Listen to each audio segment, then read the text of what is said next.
Name's Margaret, 69, and still sharp as a tack. Spent my years running a tight ship at a hotel, worked my way up to manager, before I called it quits. My husband, George, he's the entrepreneurial sort, had his own venture that kept us more than comfortable. But don't get it twisted, we weren't ones for splashing cash left and right. I've always been about value, picking things for their durability, not their dazzle. George, he always had my back on this. Margaret, you've got a head on your shoulders that's worth two, he'd say with a nod. Keep pinching those pennies. And pinch we did, amassing a nice little cushion for ourselves. Our son, Alex, was the light of our lives. Gave him the best start we could, focusing on his education. Post-college, he dived into the family business, learning the ropes from George. When he hit 30, he came to us with a sparkle in his eye, said he'd found the one, a girl named Emily. We were all for it, eager to meet the lady who'd captured our boy's heart. Now, George, he's got an eye for character, and he wasn't sold on Emily from the jump. As we were setting up the house for their big introduction dinner, he muttered to me, Margaret, there's something about that girl. Keep your eyes peeled. George, let's give her a fair shake, I countered, adjusting the tablecloth. Alex seems over the moon. Just saying, keep a lookout, he grumbled, but he left it at that. The night they were to come over, I cooked up a storm. Wanted everything to be perfect for Emily's first impression of us. When they arrived, Alex was beaming, and Emily, well, she was a sight, polished and poised, but with a warmth in her smile. Dinner was laid out, and we all settled in, the air buzzing with a mix of anticipation and the scent of my roasted chicken. So, Emily, Alex tells us you're into graphic design? I ventured, hoping to break the ice. Yeah, I love it. It's my passion, really, Emily replied, her eyes lighting up. But tonight, I'm more interested in this amazing dinner. Margaret, you've outdone yourself. George chuckled, his usual stern demeanor softening a bit. Don't let the food distract you too much. We want to know all about you, what makes you tick. Emily laughed, a genuine, easy sound. Well, I'm an open book. Ask away. The evening rolled on, with stories shared and laughter bouncing off the walls. George, ever the skeptic, threw in his tough questions, but Emily held her own, her replies both thoughtful and candid. That night I felt a warm glow in my heart. Sure, George and I were cautious by nature, but seeing our son so happy, so in love, it was worth opening our doors, and our hearts, to whatever came next. Life had a way of moving on, even when you tried to stand still. After Emily joined the family, I did my best to stick to my guns about not meddling. Adults will manage their own lives, I'd always said. But sometimes, what you want to believe and what's staring you in the face don't quite line up. George repeated his concerns. That girl, she's got an angle, he said to me one quiet evening. We were sitting in our living room, the TV muttering to itself in the background. George, let them be. Alex is happy, I replied, folding some laundry, trying to keep the worry out of my voice. Happiness is one thing, being blind is another. Just watch, he grumbled, his eyes fixed on some late-night show that neither of us were watching. George's words hung in the air like smoke. I wanted to wave them away, but they lingered, stubborn and thick. It wasn't long before I started seeing little things. Emily had quit her job not long after the wedding, saying she wanted to focus on the house. Fair enough, I thought. But the house didn't seem to need that much focusing. Every time I visited, things were, well, just as they should be, but Emily was off and out. One afternoon, I dropped by unannounced. Emily was there, surprisingly, sipping on some fancy-looking smoothie. Oh, it's just something new I'm trying, she said, noticing my glance. You know, gotta stay healthy. I nodded, though I couldn't help but think of the price tag on her health kick. Is Alex home? I asked. Nope, busy with the business. You know how it is, she replied, her tone light, almost too light. Yeah, I do, I said, memories of George's long hours flooding back. He's working hard, then? Always, she said with a smile that didn't quite reach her eyes. But he says it's worth it. We're planning a little getaway. A break for both of us. That's nice, I managed, though alarm bells were ringing in my head. A getaway sounded expensive, especially with the business just transferred to Alex's hands. George's skepticism about Emily came back to me that evening. She's living it up while our boy's grinding away, he said when I told him about the visit. Maybe she just wants to make the most of their time together, I suggested, though doubt was creeping into my own heart. Or maybe she's making the most of Alex's wallet, George countered. I didn't want to admit it, but George's words were finding fertile ground in my worries. It wasn't just about Emily quitting her job or her spending habits, it was about how she seemed to be steering Alex, our son, into a lifestyle that didn't fit with the values we'd tried to instill in him. Let's just keep an eye on things, for now, I said to George later. But we'll do it quietly. Alex is a grown man, and he needs to make his own decisions. George nodded, but there was a resolve in his gaze. We'll watch. And when the time comes, we'll be there for him. Life kept rolling, and despite my best efforts to keep a lid on my worries, things got a lot more complicated. George and I had our suspicions about Emily, but we never expected the curveball life was about to throw our way. It was out of nowhere. George, my rock, started feeling off. Nothing specific, just tired more than usual and a bit under the weather. We thought it was just a bug or the tail end of a cold. But when he didn't get any better, I nagged him until he went to see the doctor. That visit turned our world upside down. Blood cancer, they said. It felt like a cruel joke, a misdiagnosis surely. But it wasn't. The disease was aggressive, unforgiving. The speed at which everything happened next was dizzying. Treatments, consultations, hospital visits, it was a whirlwind of medical jargon and false hopes. George fought hard, bless him, but the cancer was merciless. 6 months from diagnosis to the end. Just like that, he was gone. The night George passed, the house felt empty, colder somehow. I sat in our living room, surrounded by memories, feeling lost. George's warnings about Emily, his concerns for Alex, echoed in my mind.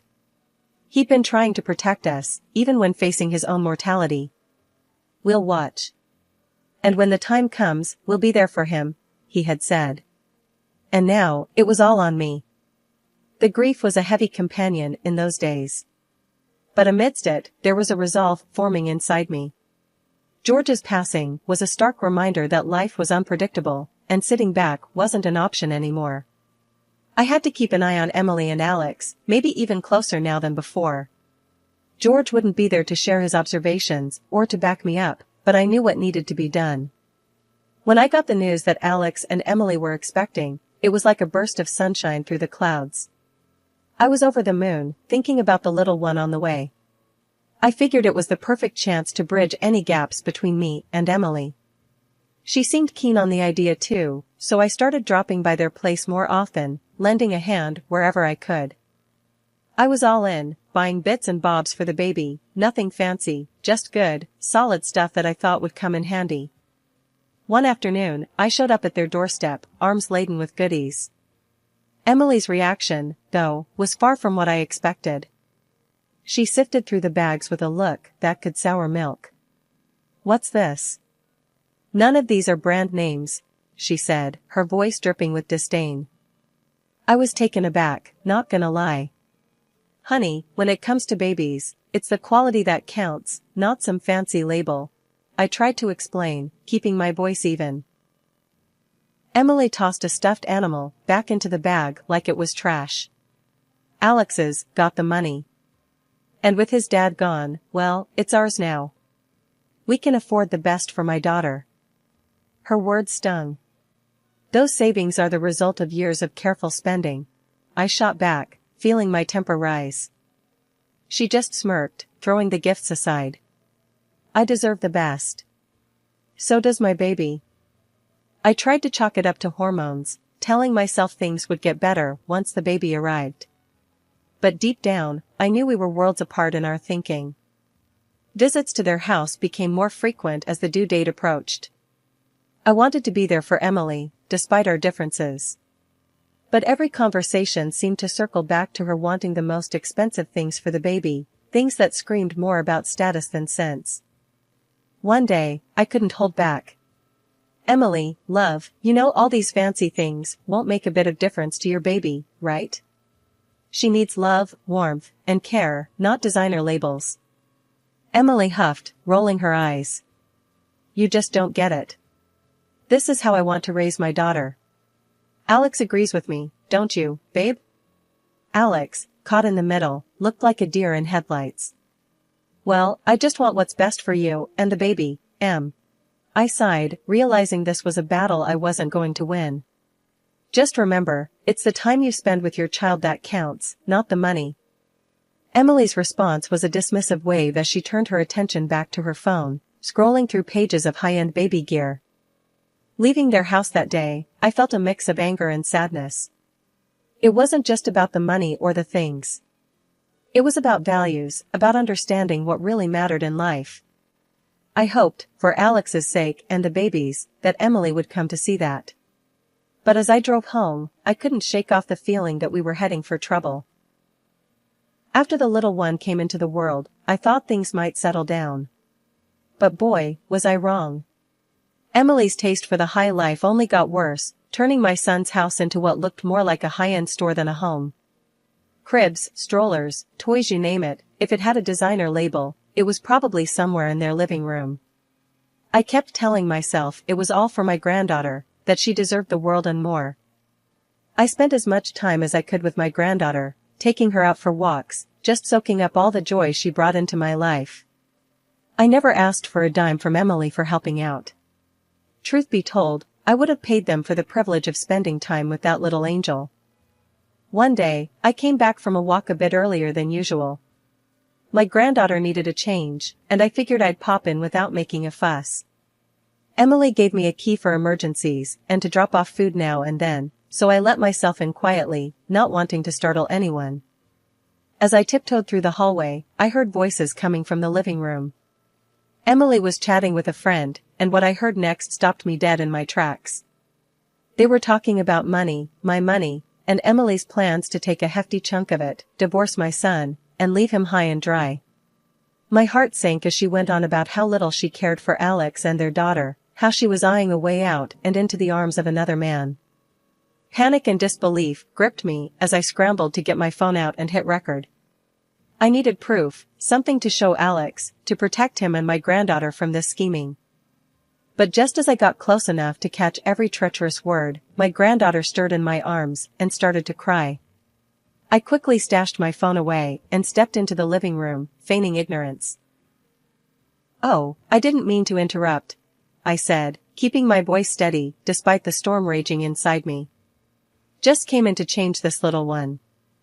Emily glanced up, her face a mask of surprise that quickly shifted back to that cold, calculating look I'd come to know all too well. "No problem, we were just finishing up anyway," she said, her voice dripping with faux sweetness. As I changed my granddaughter, my mind raced. How could I have been so blind? How could I protect my son and this innocent child from the fallout of Emily's selfish plans? The revelation hit me like a ton of bricks. I knew I had to act, and fast. But first, I needed to gather my thoughts, to plan my next steps carefully. My son's future, my granddaughter's well-being, they all hinged on what I did next. As I left their house that day, a resolve hardened within me. I wouldn't let Emily destroy my family. I had the truth on my side now, and I'd do whatever it took to expose her deceit and keep my loved ones safe. The walk home was a blur, my mind a whirlwind of fear, anger, and determination. This was war, and I was ready to fight. For my son, for my granddaughter, for the memory of a husband who had always taught me to stand up for what's right. The morning after I overheard Emily's shocking conversation, I was all set to call Alex and spill everything. But, as fate would have it, he beat me to the punch, ringing me up first thing. What he said next floored me. "Mom, I think it's best if you don't come over anymore." Alex's voice was strained, awkward. I nearly dropped the phone. "What are you talking about, Alex? Why?" He hesitated. Emily, she's saying things got messy at the house after your visits. And some stuff's missing. Expensive stuff. I felt like I'd been slapped. Are you serious? She's pinning this on me? My voice cracked, a mix of hurt and disbelief churning inside. Mom, It's complicated. Emily's upset, and I gotta support my wife, you know? Support his wife? Against his own mother? Alex, you know me. I'd never take anything from you guys. We need to talk, face to face. He sighed, the sound heavy over the line. I can't, Mom. Work slammed. Just, give it some time, okay? I hung up, the phone slipping through my trembling hands. This was Emily's doing, clear as day. She was isolating me, turning my own son against me. But why? Was it just to cover her tracks, to keep me from spilling about her plans? I was in a daze, the accusations ringing in my ears. Me, accused of making a mess, of stealing? It was ludicrous, hurtful. And the worst part was Alex believing it, even for a second. In a world turned upside down, I found myself knocking on the door of my old lawyer, Mr. Thompson. The office smelled of leather and wisdom, a comfort in these turbulent times. Mrs. Davis, what brings you in today? Mr. Thompson asked, peering over his glasses as I took a seat across from him. I spilled everything, the whole sordid tale. He listened, nodding, his face a mask of concern. After I finished, he leaned back, steepling his fingers. Your husband was a wise man, Mrs. Davis. He saw the potential for trouble. The will, it's quite clear. You're the sole heir. Alex, well, he's essentially in a managerial position as long as you're around. The money they've been burning through? It's from a special account, already near empty. I felt a mix of relief and sadness. George, always looking out for us, even beyond the grave. So, what's left is safe from Emily's grasp. Exactly. Only you can access the main reserve, and not for another 2 years, he confirmed. I sighed, a weight lifting slightly. George, he always was thinking ahead. Mr. Thompson suggested a next step. Hiring a detective might be wise. Gather evidence of Emily's actions. It could be crucial. I shook my head, the thought of snooping around like that didn't sit right with me. No, I can't do that. It feels wrong. There has to be another way. Understood. But keep it in mind. Sometimes, we need hard evidence to open the eyes of those we love, he advised, his tone gentle yet firm. Leaving the office, I felt armed with new information, but burdened with how to use it. George had protected us in ways I hadn't even imagined, and now it was up to me to navigate these choppy waters without sinking our family ship. With a heavy heart, but a determined spirit, I hatched a plan that would either save my family or fracture it beyond repair. I dialed Emily, my voice steady. I've got an offer for you, one that's worth your while, $200,000. I said, cutting straight to the chase. Her interest was piqued. Go on, she replied, her tone dripping with a mix of curiosity and greed. We'll talk tomorrow. Be ready, I said, hanging up before she could probe further. Next, I called Alex. Son, I need you to do something for me. No questions asked, all right? It's for your daughter's safety, I implored him. He was hesitant but agreed. Okay, Mom, what do you need? Install a baby monitor in your living room. Make sure it's hidden well. And listen in from your car tomorrow at noon. Please, just trust me, I explained. The next day felt like the longest of my life. As noon approached, I sat across from Emily, the air between us thick with unsaid words. I repeated my offer, watching her reaction closely.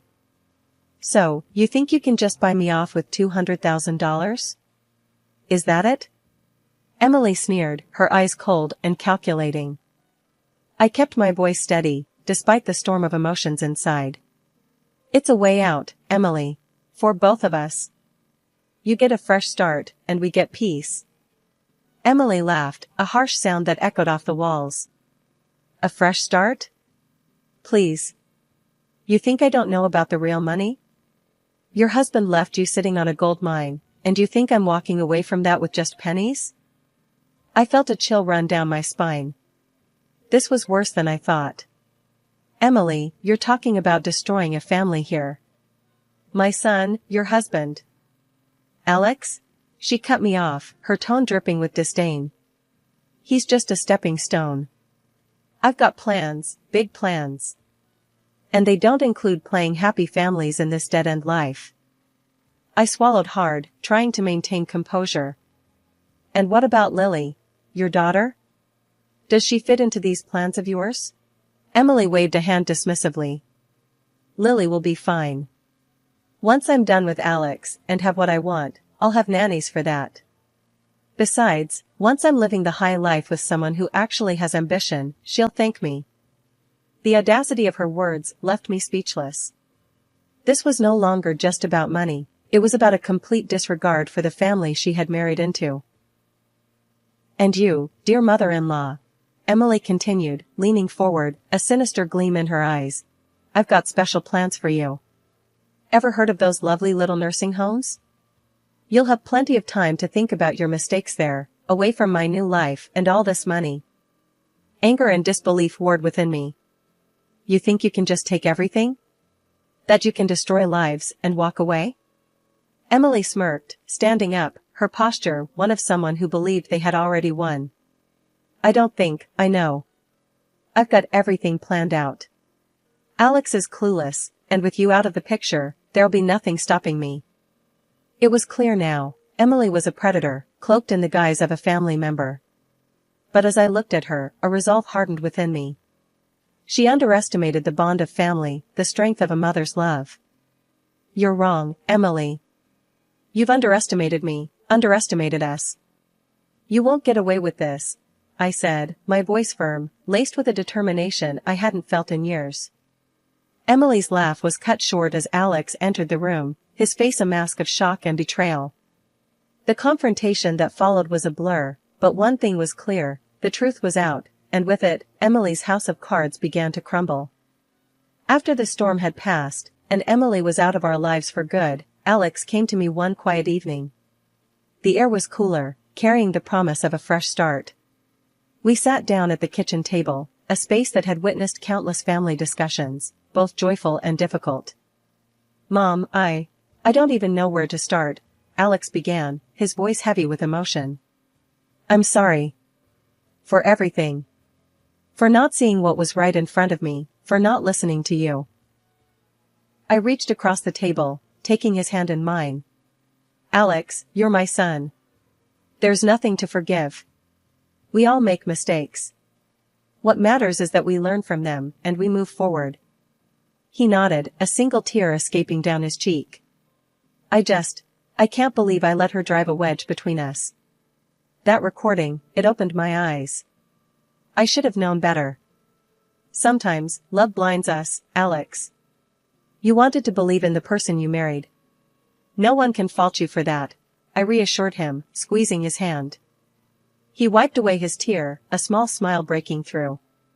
I've filed for divorce. And the judge granted me full custody of Lily. Emily, she didn't get a cent, thanks to that recording and the will Dad left. I'm just glad it's over. And that Lily is safe with us, I said, the relief palpable in my voice. Yeah. And, Mom, I need you more than ever now. Will you help me raise her? His eyes, so much like his father's, held a mix of hope and fear. Alex, there's nothing I'd rather do more than be there for you and Lily. We're a family, and we'll get through this together, I promised, my heart full. In the weeks that followed, our home was filled with the sounds of a child's laughter once more. Lily, unaffected by the turmoil, brought a new sense of purpose and joy into our lives. Watching Alex grow into his role as a single father was a bittersweet reminder of the cycles of life. One afternoon, as Alex and I watched Lily play in the garden, he turned to me, a thoughtful look on his face. Mom, you were right. Sometimes, we have to step in, even when it's hard.